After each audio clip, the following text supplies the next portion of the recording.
है तो वो तुम्हारा प्रारब्ध है, भाग्य है, भोगना पड़ेगा।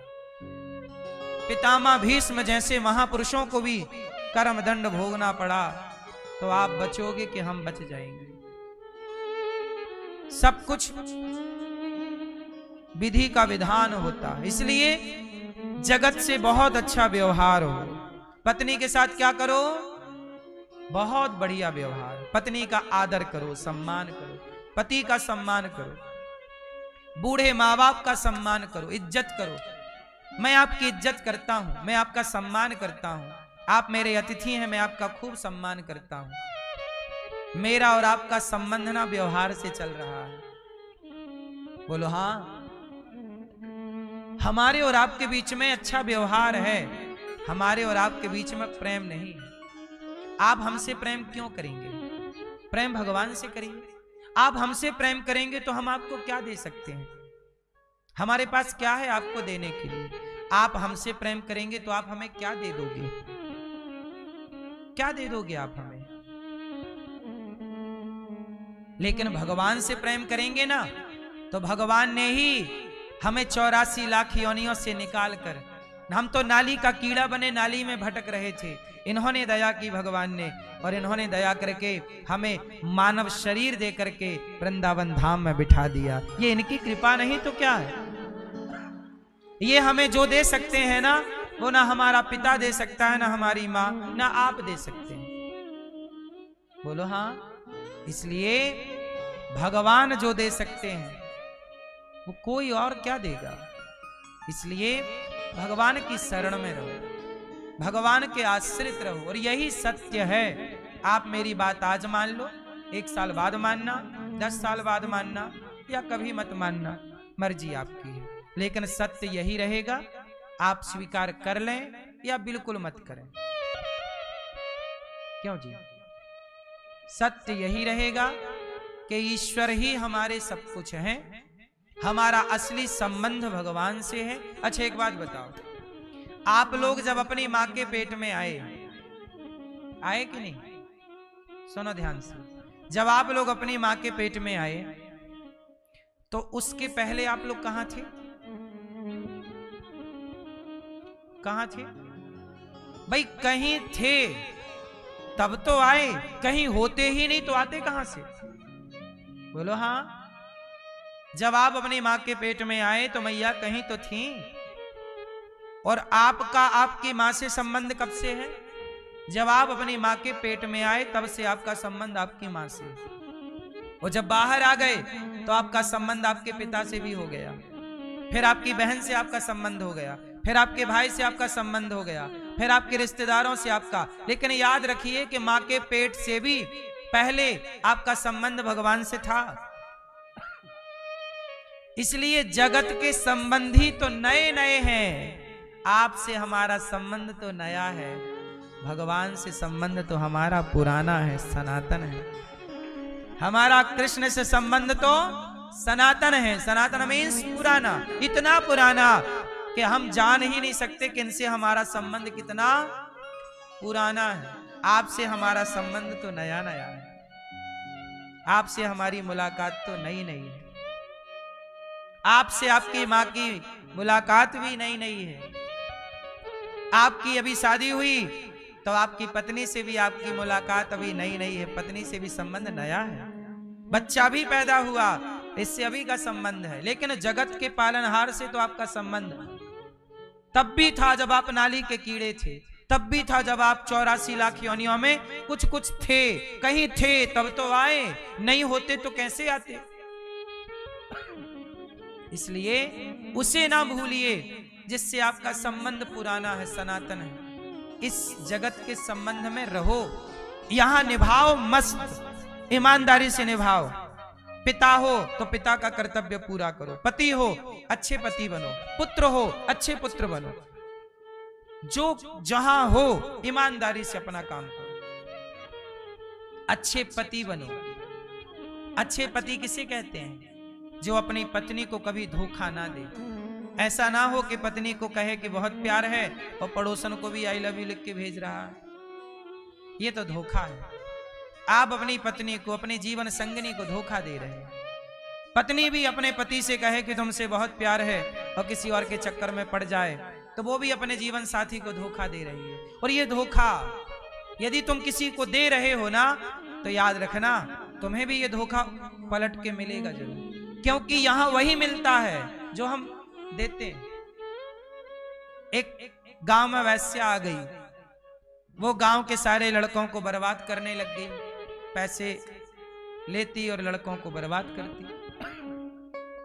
गांव के जवान लड़के भी अंधी जवानी लेकर उस वैश्या के पास जाने लग गए। गांव के लोग बड़े चिंतित हुए कि महाराज ये तो गांव को बर्बाद कर डालेगी।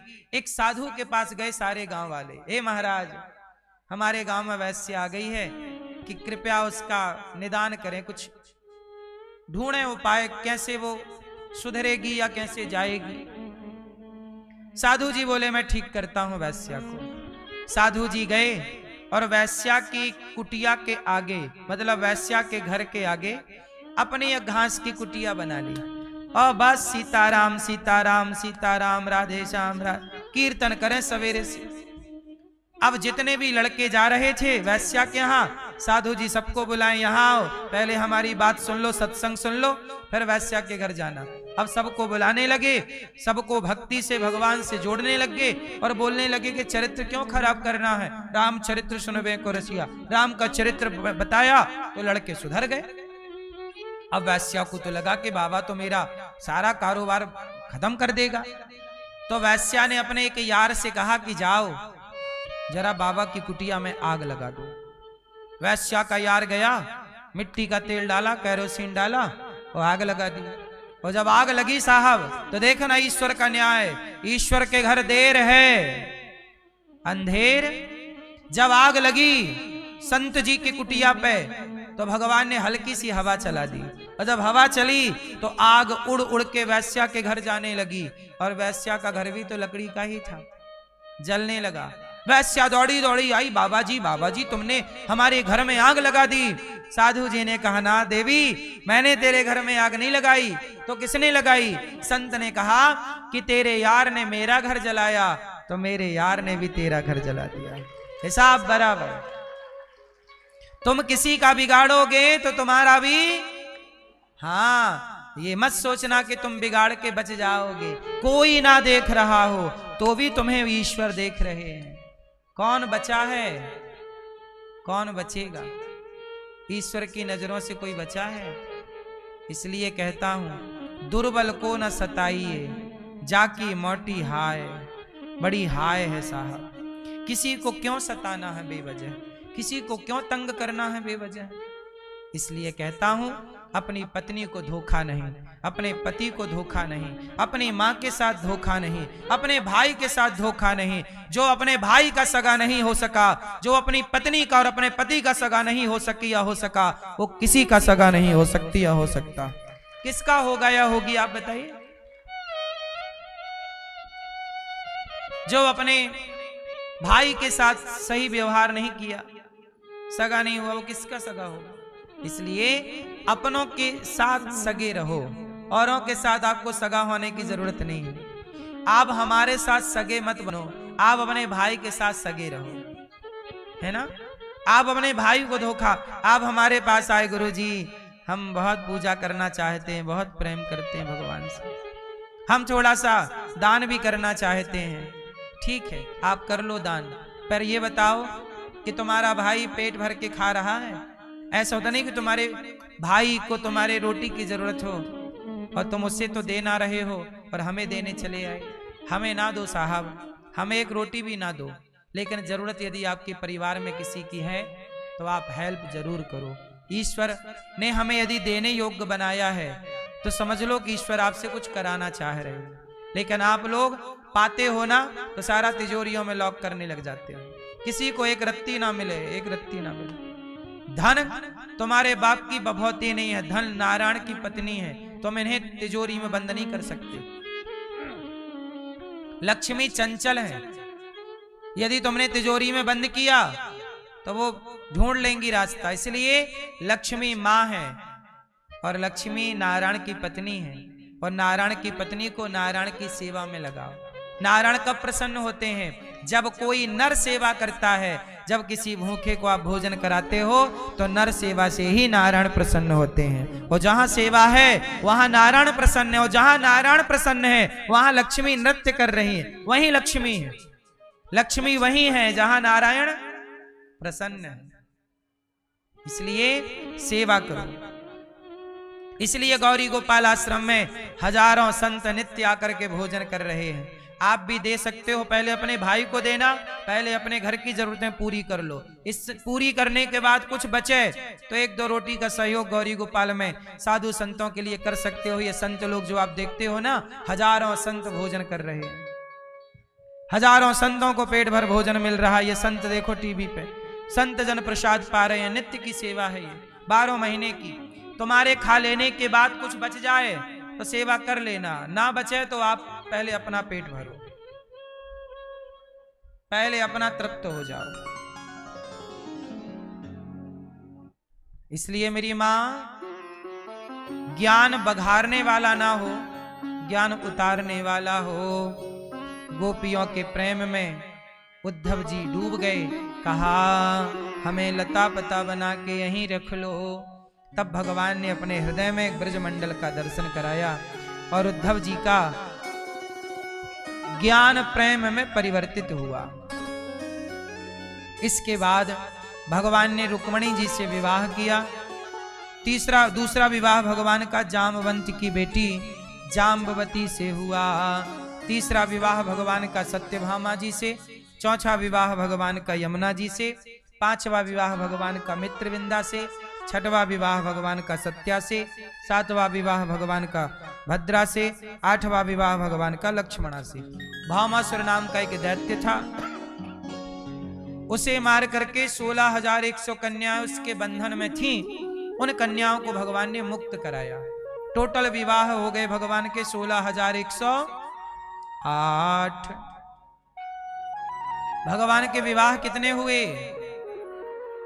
16,000 इतने विवाह।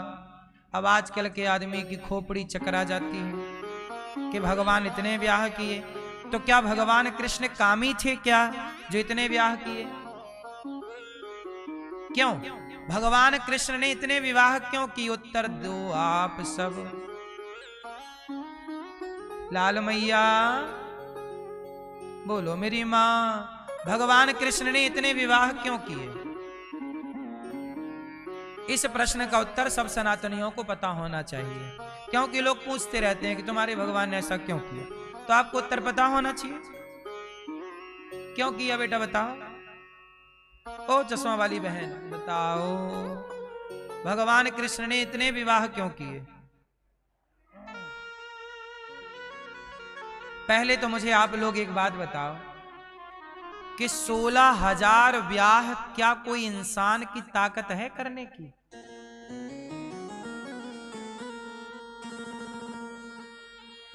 1,000 ब्याह भी कोई कर सकता है? बोलो।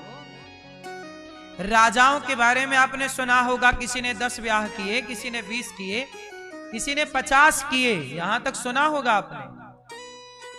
पर 1,000 ब्याह किसी ने किए ऐसा कभी नहीं सुना होगा। सुना है? क्यों आपने इतिहास में किसी को पढ़ा हो तो बताइए मुझे। 1,000 विवाह किसी ने किया? क्यों मेरी मां? अरे 1,000 पत्नियों का मैनेजमेंट कौन आदमी कर सकता है? एक आती है तो तुम्हारे दांत गिर जाते हैं,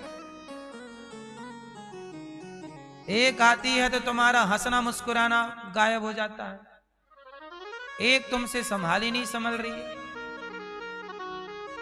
2-4 आ गई तब तो और खरीदते रहो कपड़े।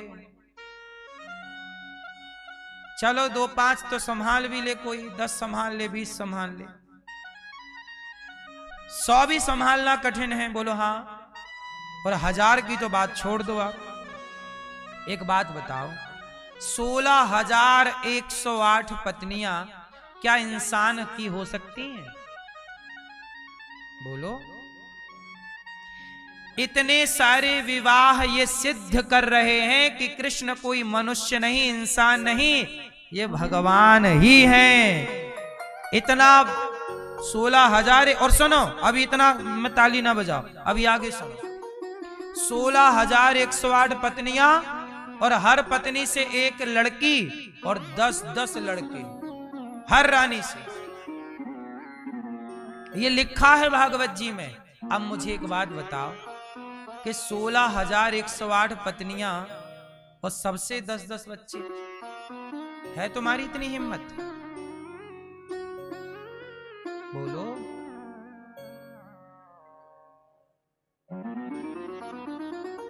इतने सारे बच्चे, तुम्हारे 4 बच्चे, 6 बच्चे, 10 बच्चे, ठीक है। 16,108 तो केवल लड़कियां हैं, भगवान की बेटियां, और उसमें 10 का गुणा कर दीजिए तो लड़कों की संख्या निकल आएगी। अब मुझे आप लोग बताइए कि ये काम इंसान का है? यदि है तो आज तक और किसी इंसान ने काहे नहीं कर लिए? कर लो ना तुम, कौन रोका है तुम्हें? कर लो। हमारे देश में भी इतने बड़े बड़े दुष्ट राजा हुए हैं, देख लो आप। उनके टाइम का, अंग्रेजों से पहले किनका टाइम था? मुगलों का। मुगलों के टाइम के राजाओं ने भी बहुत सारे विवाह किए, पर किसी का विवाह 100 से अधिक नहीं हुआ कि 100 किसी की पत्नियां थी। बोलो हाँ, उठा लो मुगलों का इतिहास। मुगलों के तो कितने सारे बच्चे, आज उनके 20-20 होते हैं, लेकिन 20 ही होते हैं, 20 में ही वो पंचर हो जाते हैं। बोलो हाँ। भगवान के इतने सारे बच्चे। तो ये लीला, जैसे एक उंगली से पहाड़ उठा लिया भगवान ने, तो ये काम कोई इंसान के बस का? ऐसे ही इतने सारे विवाह, ये इंसान की लीला नहीं है। इतने सारे विवाह ये सिद्ध हो गया, इतनी सारी संतान सिद्ध हो गई कि ये लीला मनुष्य की नहीं है, भगवान है। और एक बात और सुनो, यहां पर जितनी पत्नियां हैं भगवान की, उतने महल बनाए भगवान ने सबके लिए, 16,108 महल। और आगे सुनो, हर रानी के साथ भगवान अलग अलग रहते हैं। अलग अलग मतलब इनके साथ भी, सत्यभामा के साथ भी हैं और रुक्मणी जी के भी साथ, कालिंदी के साथ, मतलब 16,108 रूप हैं भगवान के। जितनी पत्नियां उतने कृष्ण। ये हम नहीं बोल रहे, लिखा है भागवत जी में। भागवत जी में पूरा लिखा है, लेकिन लोग अधूरा सुनते हैं। बोले कि भगवान इतने ब्याह कर लिए, क्या भोगी विलासी थे? नहीं साहब, जितनी पत्नियां थी उतने कृष्ण भी हैं। इसी भागवत जी में यह बात भी लिखी है। तो अब बताओ, जितनी पत्नियां, क्या आप अपने 2 रूप बना सकते हो? बोलो मेरी मां। ये पीली मैया सो गई, जगा दो मैया। बताओ, क्या आप अपने 2 रूप बना सकते हैं?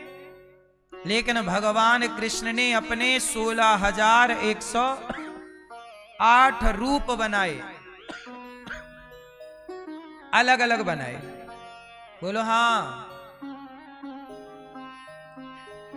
और हर रानी के साथ अलग अलग हैं। ये कौन? ये भगवान नारायण लीला करने आए हैं ना, तो माखन चोरी भी, बचपन भी बिंदास जिया, और मनुष्य की लीला कर रहे हैं ना, तो भगवान ने माखन चुराए तो माखन भी बिंदास, बाल लीला अच्छी की। और अब ये विवाह की लीला कर रहे हैं तो विवाह भी ठीक से करें। एक्चुअली क्या हुआ ना, कि राम जी जब गए वनवास और सीता जी से विवाह करने, तो राम को देखकर हजारों स्त्रियां मोहित हो गईं।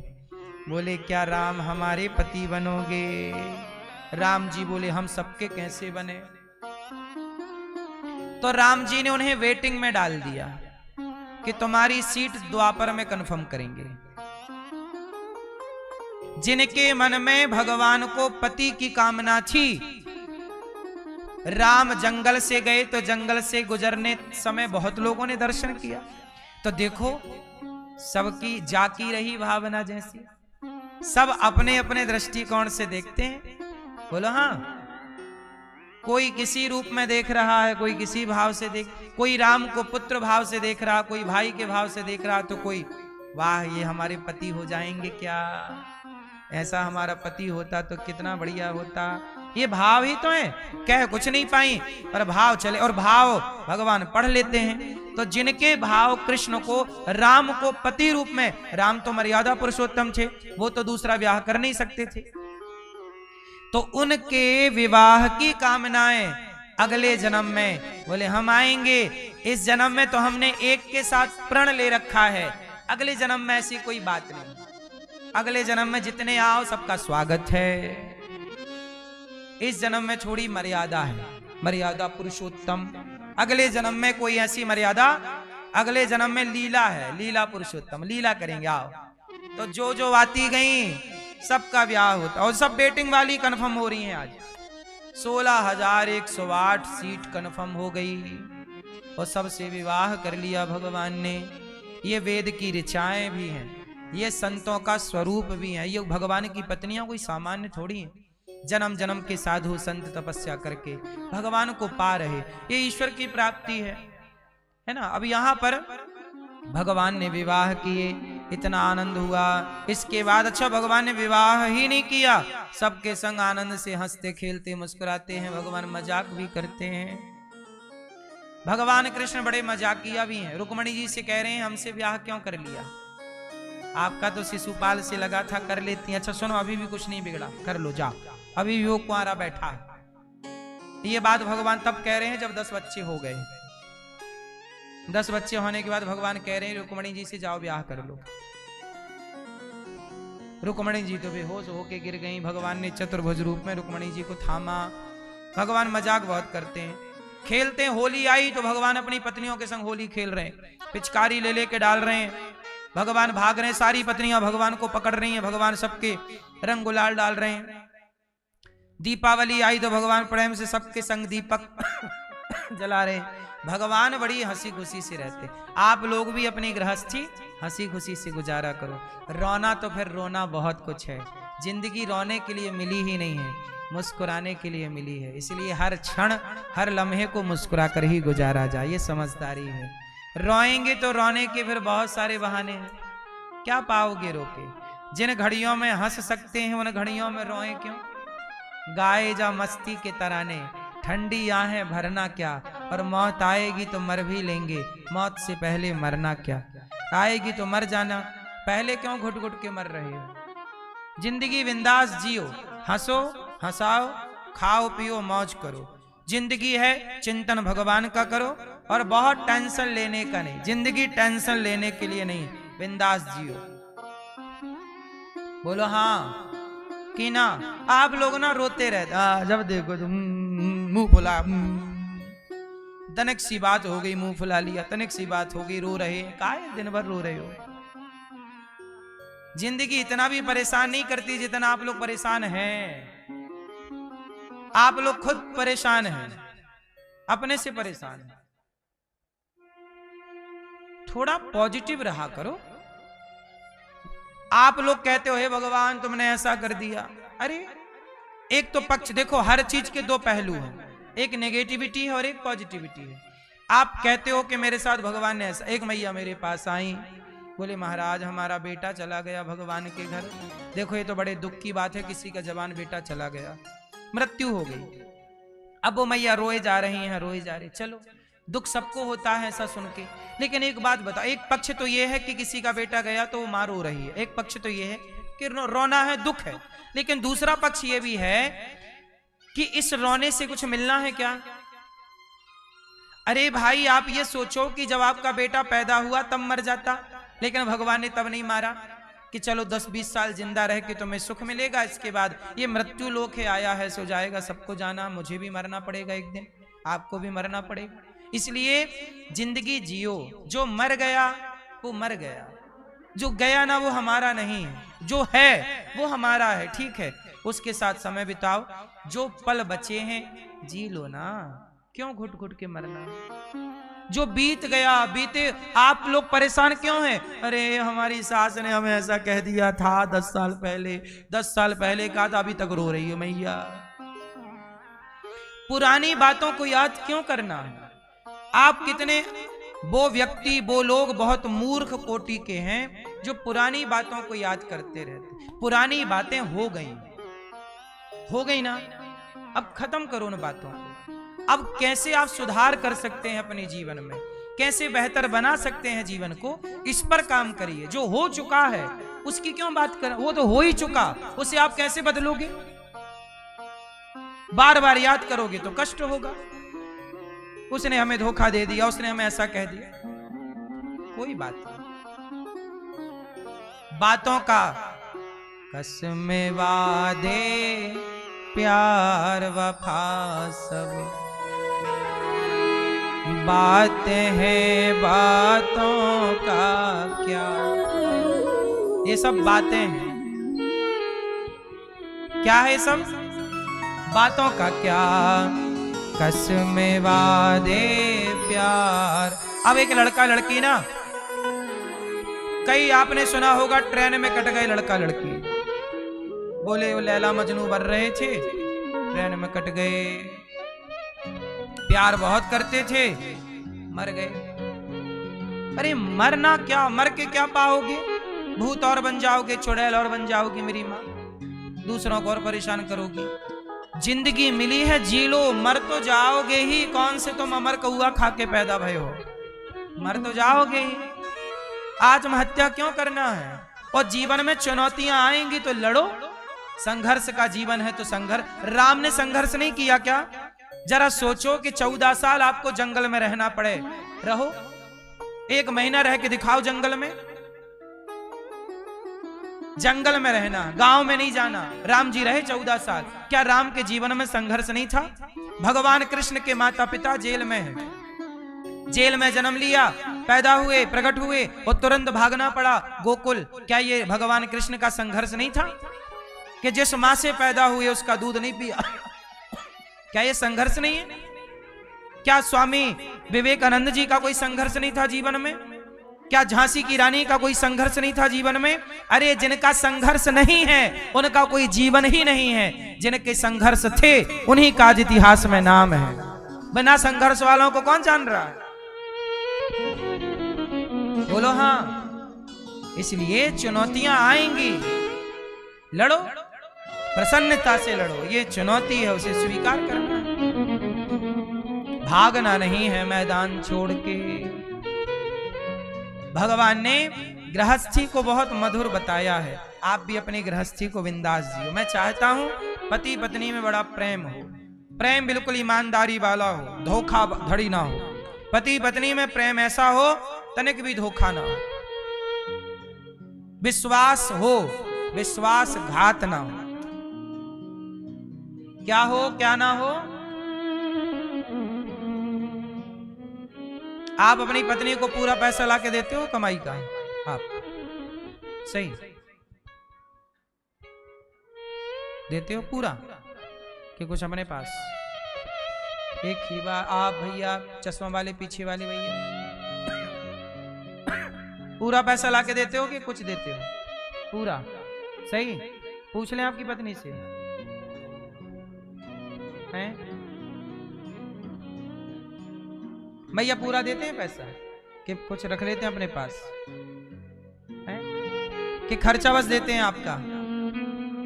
पूरा देते हैं आपको, फिर आप क्या करती हो? उसका वापस कर दे। हाँ, यही गृहस्थी है। पति जितना कमाए सारा पत्नी को दे, और पत्नी भी इतनी ईमानदार हो कि उस पैसे में से 1 रुपए भी व्यर्थ का खर्च ना करे। आप कुछ पत्नियों को पति पूरा ला के दें तो वो जाके ले आए महंगी महंगी लिपस्टिक। पति मांगे के लाओ, पैसे दिए थे वो काम पड़ गया, अरे बोले वो तो पैसे हो गए बम। ले आई लहंगा, ले आई साड़ी 10,000 की। कुछ स्त्रियां बड़ी खर्चीली होती हैं, और जिस घर में स्त्रियां खर्चीली हैं वहां पुरुष कितना भी कमाए तरक्की नहीं होती। उसी घर में बरकत तरक्की होती है जहां स्त्रियां बचाना जाने। जिस घर की लक्ष्मी बचत करने वाली हो उसी घर का मर्द पुरुष तरक्की करता है, वरना वो मर्द वो पुरुष कितना भी कमाए क्या है, घड़े में यदि छेद है तो कितना भी पानी भरो, छेद है, बह जाएगा। स्त्री खर्चे करे, पर जो उचित है, जो जरूरी है वो तो करेगी। पर व्यर्थ का यदि आपने पाल रखा है खर्चा, तो आपका पति समय के पहले मर जाएगा, समय के पहले बुढ़ा हो जाएगा। पत्नी का धर्म है कि रसोई में यदि खर्चा 4 आलू और 4 टमाटर, टमाटर जैसे 100 रुपए किलो चल रहा है, अब जैसे सबको टमाटर रोज चाहिए, पर टमाटर की कीमत 100 रुपए है, तो चलो भाई जब तक टमाटर 100 रुपए का है हम लोग टमाटर नहीं खाते, बिना टमाटर की सब्जी बनाएंगे। भाई 10 दिन नहीं खाएंगे, उसके भाव उतर जाएंगे, फिर तो 2 रुपया किलो घूमता है टमाटर, 5 रुपया किलो है। क्यों? तो ये बचत है, ये स्त्री की बचत है कि टमाटर भी वो ना मंगाए यदि जरूरत टमाटर की नहीं है तो, कि भाई महंगा है अभी हम नहीं खाएंगे टमाटर, अभी ये सब्जी महंगी, अभी हम सस्ती वाली खा लें। ये बचत है, ये थोड़ा थोड़ा, कहते ना एक एक बूंद पानी रखो तो घड़ा भर जाता है। जल बिंदु निपाते न क्रमशः पूर्यते घटः, सह हेतु सर्व विद्या नाम धनस्य च धर्मस्य च। जैसे एक एक बूंद पानी इकट्ठा करने से घड़ा भर जाता है, ऐसे थोड़ा थोड़ा पैसा बचाने से पैसा बचता है, और थोड़ा थोड़ा दान पुण्य करने से व्यक्ति धर्मात्मा होता है। इसलिए थोड़ा थोड़ा सब जरूरी है, बचत जरूरी है कि नहीं? पुरुष भी बचाए, स्त्री भी बचाए। 500 रुपए की साड़ी से काम चल रहा है तो 1000 की क्या पहनना, 1000 की से काम चल जाए तो 2000 की क्या पहनना, और 2000 की से काम चल रहा है तो 5000 के खर्चे क्यों? बोलो हाँ, क्यों मेरी माँ? आप लोग ना देखा देखी में चलती हो, अरे वो पहनी है 5000 की साड़ी, मैं भी। बराबरी किसी की ना करो, तुलना अपनी किसी से ना करो, उसका वो जाने, हमारा हम जाने, हम उसकी तरह क्यों रहें बताओ? उसके घर में भगवान ने सब दिया, वो ठीक है, हमारा पति कम कमाता है भाई हम कम चलेंगे, हमें क्यों उसकी बराबरी करनी है? हम संतुष्ट हैं, हम 1000 की पहने बढ़िया। और लोग ऐसे हैं जिनके पास 100 रुपए के भी कपड़े नहीं होते, बेचारे नंगे उघारे घूमते रहते हैं, उनसे तो आप बेहतर है। यदि देखो 2 स्थिति है, पॉजिटिव नेगेटिव, सोचना है पॉजिटिव सोचिए। आप कहते हो पड़ोसन ने 10,000 की साड़ी पहनी है, मैं तो देखो 1000 की पहनी हूं, कोई बात, आप ये मत देखो कि उसने 10 की पहनी, आप ये देखो कि तुम्हारे शहर में फुटपाथ पे जाके देखना, बहुत सारी महिलाएं ऐसी फुटपाथ पे सो रही हैं जिनके बदन में 200 की साड़ी भी नहीं है। बोलो हाँ, ये बात सही है कि गलत है? फिर नजरिया बदलने से नजारे बदल जाते हैं, दृष्टि बदलने से सृष्टि बदल जाती है। दृष्टि बदल दोगे तो सृष्टि बदली बदली नजर आएगी। बदलाव स्वयं से चाहिए। स्त्री का खर्चीला होना सही है कि गलत है? पुरुष का भी खर्चीला होना गलत है। पुरुष भी खर्चे ना करें, बचाओ।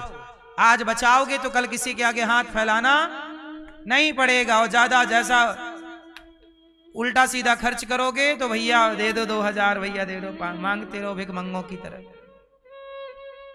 जिंदगी ऐसी जीनी चाहिए कि हमें किसी से 1 रुपए लेने की जरूरत कभी ना पड़े। क्यों? स्वाभिमानी बनो। नमक रोटी खाएंगे पर किसी से मांगेंगे नहीं, मांगे से मरना भला, मांगने की जरूरत ही ना पड़े।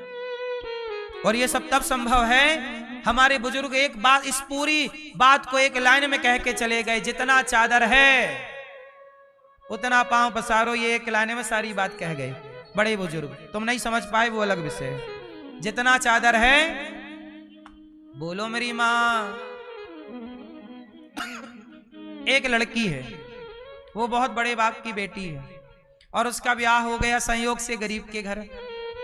अब जब गरीब के घर गई तो उसकी तो वही बड़ी बड़ी आदतें थी बड़े बाप की, वो गरीब के घर चली गई। और जब गरीब के घर गई तो बेचारा गरीब को मार डाला मतलब पैर डाला, ये लाके दो, वैसा। मैं तो देखो बड़े बाप की, मैं ये कपड़ा पहनूंगी, तुम 500 का लाए हो, 1000 का ला, नहीं मैं तो 5000 वाला पहनती हूँ, मैं बड़े बाप की बेटी हूँ।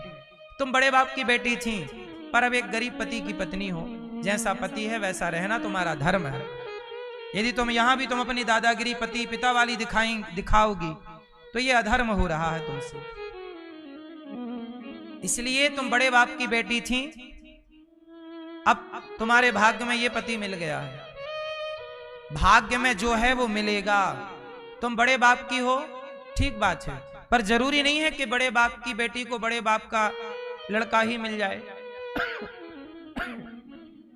सीता मां बड़े बाप की बेटी हैं, बड़े राजा की पत्नी हैं, लेकिन किसने सोचा था कि कुल्हाड़ी लेके जंगल में हाथ में लेकर के जंगल की लकड़ी काटनी पड़ेगी। समय सीता मां का भी बिगड़ सकता है, तो समय तुम्हारा हमारा कब किसका बिगड़ जाए।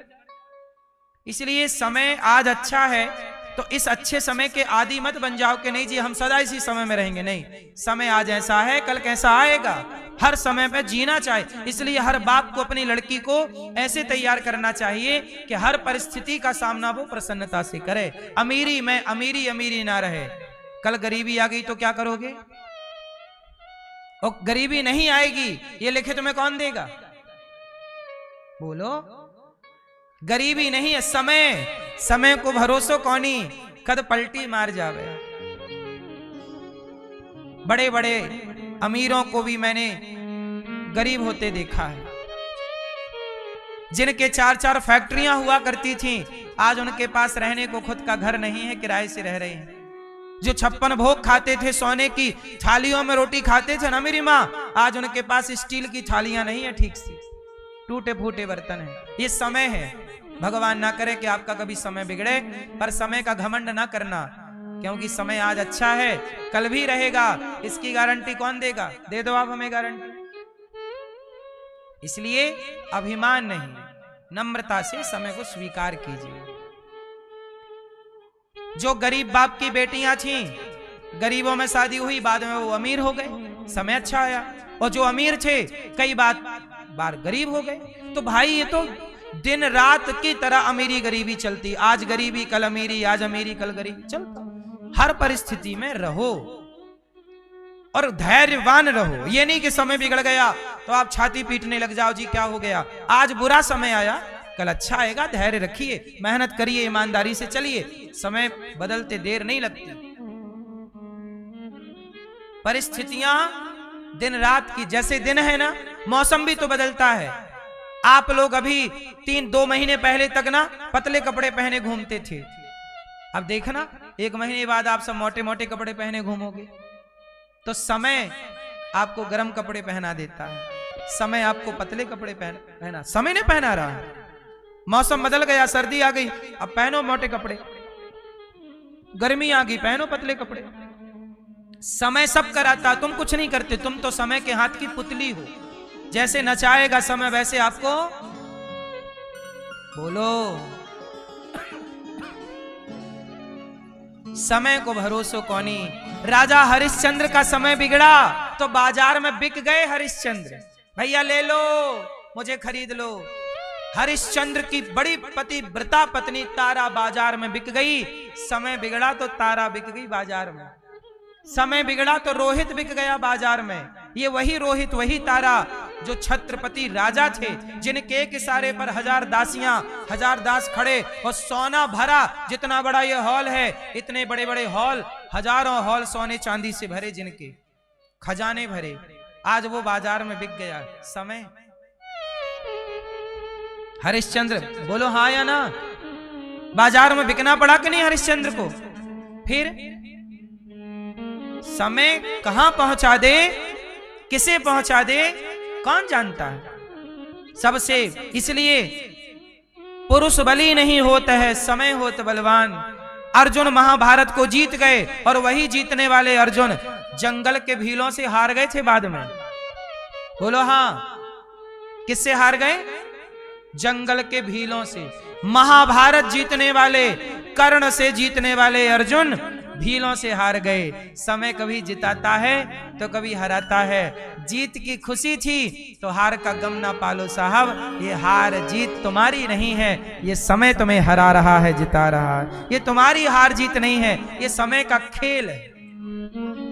इसे दिमाग में ना रख लेना, डिप्रेशन में ना चले जाना कि कल तक तो हम महलों में थे, आज झोपड़ी में। कई लोग कहते हैं महाराज जी हम तो पहले महलों में थे, अब झोपड़ी में है, क्या करें। अरे थे, कभी तुम्हारा वक्त था, आज ये है, स्वीकार करना पड़ेगा।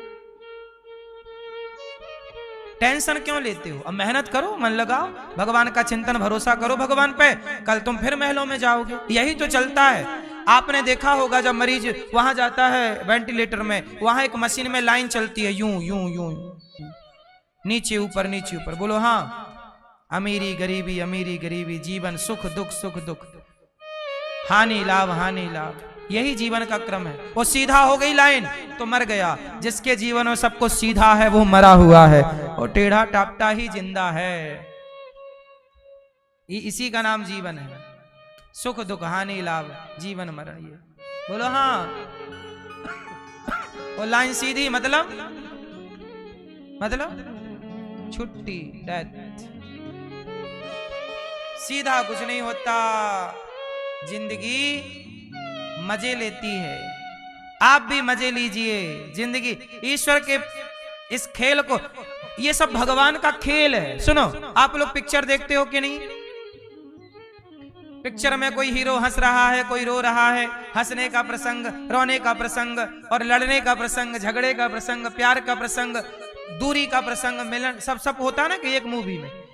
और आप लोग मूवी देखते हो।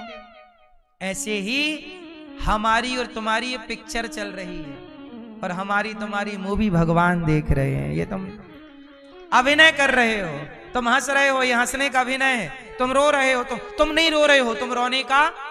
वो एक पिक्चर आई, उस पिक्चर में एक हीरो रो रहा था, रो रहा, वो सही रो रहा था क्या कि मूवी में अभिनय कर रहा है? ऐसे आप लोग रोते हो ना, सही रोते हो? सही नहीं रोते, आप रोने का अभिनय करते। आप सही नहीं हंसते, हंसने का अभिनय करते हो। ना आपके बस में हंसना है, ना आपके बस में रोना। जितना हंसाएगा वो हंसाएगा, जितना रुलाएगा वो, जितना वो रुलाएगा उतना ही आप रोएंगे, और जितना हंसाएगा, बोलो हाँ, जितना खिलाएगा उतना ही खाओगे। बोलो हाँ, जहां रखेगा वहीं रहोगे। बोलो हाँ।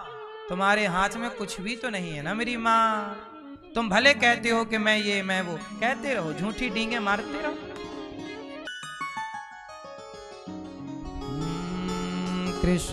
कृष्णस्यासीत् सखा कश्चित् ब्राह्मणो ब्रह्मवित्तमः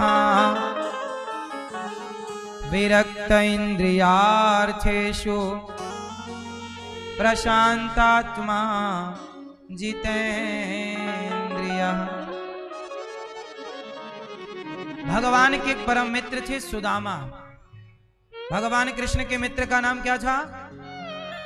बड़े गरीब में गुजारा। अच्छा बताओ, सुदामा जी गरीब थे या नहीं?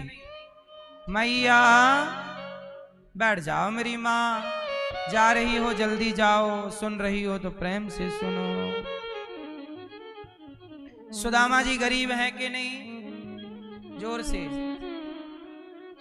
जिनके मित्र भगवान हो, जिनके पांव जगत के पालनहार धो रहे हो, वो सुदामा गरीब कहाँ? अरे गरीब तो हम लोग हैं कि सपने में भी भगवान का दर्शन नहीं होता। सुदामा इतने अमीर हैं कि जगत के पालनहार चरण धो रहे हैं सुदामा के। हम गरीब हैं कि हमें सपने में भी भगवान का दर्शन नहीं होता। कुचैलम मलिनम क्षामम द्विजम धमनि संततम। हटे पुराने कपड़े पहनकर सुदामा जी, देखो सुदामा के जीवन में आपने सुदामा जी से क्या सीखा? क्या सीखा मैया आपने सुदामा जी से? सुदामा जी गरीब हैं, पर गरीबी में भी वो भगवान को याद कर रहे हैं। फटे पुराने कपड़े हैं पर भगवान को नहीं भूला, सुदामा जी नहीं भुलाए। परिस्थितियां कैसी भी हों, भगवान को नहीं भूलना चाहिए, यही धर्म है। बोलो हाँ।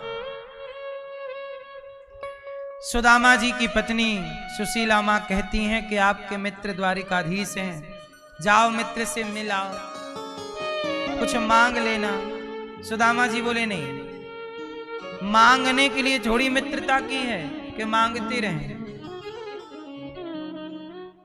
भगवान का दर्शन करने चले जाओ, दर्शन के भाव से सुदामा जी चले। सुदामा जी चल पड़े द्वारिका मित्र से मिलने, लेकिन सुदामा जी जानते ही नहीं है कि यहाँ से द्वारिका की दूरी क्या है, हम बूढ़े हैं पहुंच पाएंगे कि नहीं, पर चल पड़े।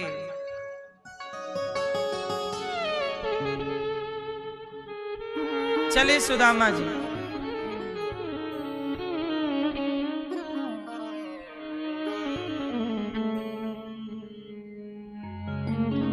सुदामा जी जब द्वारिका पहुंचे तो लोगों ने पूछा कि भैया कौन हो? द्वारिका में कोई इतना गरीब, इतना दीनहीन, फटे पुराने कपड़ों वाला कोई था ही नहीं। वो अमीरों की नगरी थी सुदामा, और द्वारिका अमीर भगवान कृष्ण है ना वहां, तो वहां खूब धन धान्य है, कोई गरीब नहीं है। आज लोगों ने बहुत समय बाद गरीब देखा। सुदामा आए, कौन हो तुम? भैया हम सुदामा हैं। कहां से आए हो? द्वारिका धीश का दर्शन करने आए हैं सुदामापुरी से। अच्छा तो बताओ क्या चाहते हो? सुदामा जी ने कहा हम कृष्ण के मित्र हैं। लोग बड़े हंसे के देखो जी, झूठ तो ना बोलो, तुम्हारे जैसे लोगों को कृष्ण अपना मित्र क्यों बनाएंगे? तुम्हारी हालत देखिए। सुदामा जी बोले बात ठीक कह रहे हो, हम जैसे लोगों को कृष्ण अपना मित्र क्यों बनाएंगे?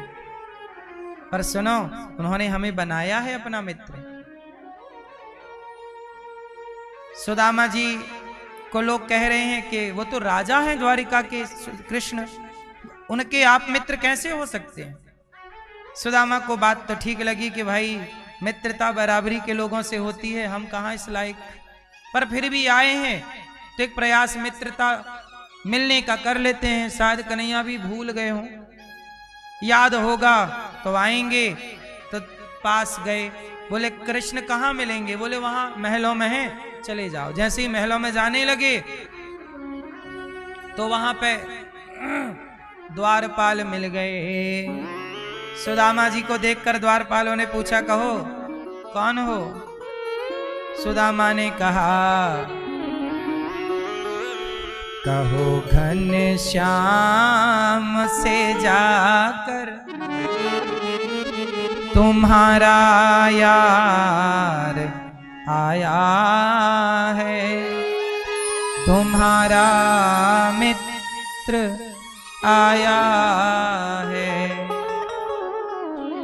कहो घन श्याम से जाकर, द्वारपाल कहो तुम्हारा मित्र आया है, तुम्हारा यार आया है। द्वारपाल बोला अच्छा क्या नाम है?